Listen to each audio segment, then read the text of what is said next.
Hello friends. ఇక తనుజని first నుంచి support చేసేవాళ్ళు చాలామందే ఉన్నారు. బయట పీఆర్స్ కానీ, ఫ్యాన్స్ కానీ తనుజకి మస్తు మంది ఉన్నారనే చెప్పాలి. ఎందుకంటే ఇప్పుడు 9వ వారం వచ్చింది. 9 వారాల నుంచి తనుజ ఓటింగ్స్ ఫస్ట్ ప్లేస్ నుంచి అస్సలు తగ్గట్లేదు. తనుజకి ఫస్ట్ ప్లేసే అంకితం అయిపోయింది బిగ్ బాస్ సీజన్ 9లో. ఇక తనుజ ప్లేస్ని ఎవ్వరూ రిప్లేస్ చేయలేరా అనిపిస్తుంది. ఇంకా తనుజ ఓటింగ్స్ చూసుకుంటే మాత్రం ఈ వారం కూడా చాలా ఓటింగ్స్ 34% తనుజకు పడ్డాయి ఓటింగ్స్. ఇక ఫస్ట్ ప్లేస్లో తనుజ ఉంది. ఇక సెకండ్ ప్లేస్లో వచ్చేసి కళ్యాణ్ ఉన్నాడు.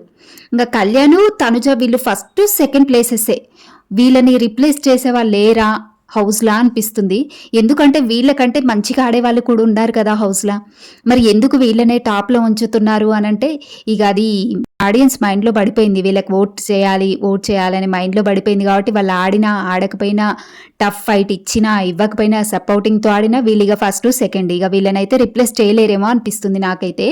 వీళ్ళిద్దరు ఫస్ట్ సెకండ్లో ఉన్నారు తనుజ కళ్యాణ్.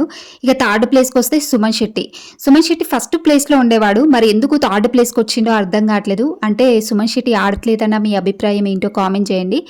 ఇంకా ఫోర్త్ ప్లేస్లో భరణి గారు ఉన్నారు. ఇక భరణి గారు అంటే చెప్పాల్సిందేం లేదు. ఆయనకు ఫోర్త్ ప్లేస్ అంటే ఇక డౌట్ పడాల్సిందేం లేదు. ఎందుకంటే ఆయన బాండ్ల వల్ల బయటకు వెళ్ళిపోయిండు. మళ్ళీ వచ్చినా కానీ ఓటింగ్స్ అయితే బాగానే పడుతున్నాయి.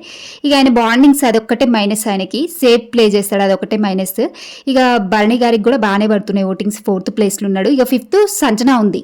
ఇంకా సంజన ఎందుకు ఫస్ట్ ప్లేస్లో ఉండేది. ఫస్ట్ అయితే స్టార్టింగ్లో సెకండ్ థర్డ్లో ఉండేది. ఇప్పుడు మళ్ళీ ఫిఫ్త్ ప్లేస్కి వచ్చేసింది. ఇక సంజన కూడా ఏంటంటే ఈమె ఫిజికల్ టాస్క్లు ఆడలేదు.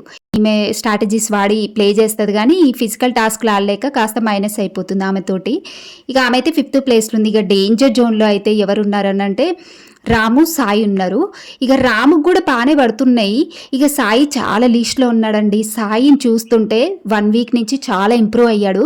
నిన్న లైవ్లో చూస్తే అసలు చాలా బాగా ఎక్స్ప్లెయిన్ చేస్తున్నాడు వాళ్ళకి. టాస్క్లో కూడా మంచి పర్ఫామ్ చేస్తున్నాడు. ఎందుకు సాయి కోట్లు పడట్లేదో అర్థం కావట్లేదు. ఇక రాము కంటే బెటర్ సాయి అనిపిస్తుంది. ఎందుకు అనంటే సాయి 1 వీక్ నుంచి అయితే మంచి పర్ఫామ్ చేస్తున్నాడు. బాల్ టాస్క్లో బాగా చేసిండు. ఇంకా మళ్ళీ మాట్లాడే తీరు కానీ, డిస్కస్ చేయడము, ఏమన్నా ఎక్స్ప్లెయిన్ చేయడం కానీ బాగా చేస్తున్నాడు. మరి ఇతనికి ఎందుకు పడట్లేదో అర్థం కావట్లేదు.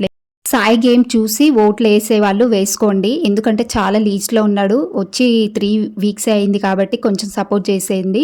ఇంకా రాముతో పోలిస్తే బెటర్ అనిపిస్తుంది. రాము ఏం పర్ఫామ్ చేయట్లేడు. రాము 2 వీక్స్ నుంచి అతని గేమ్ ఏం లేదు. ఎందుకు ఓటింగ్స్ పడుతున్నాయో అర్థం కావట్లేదు.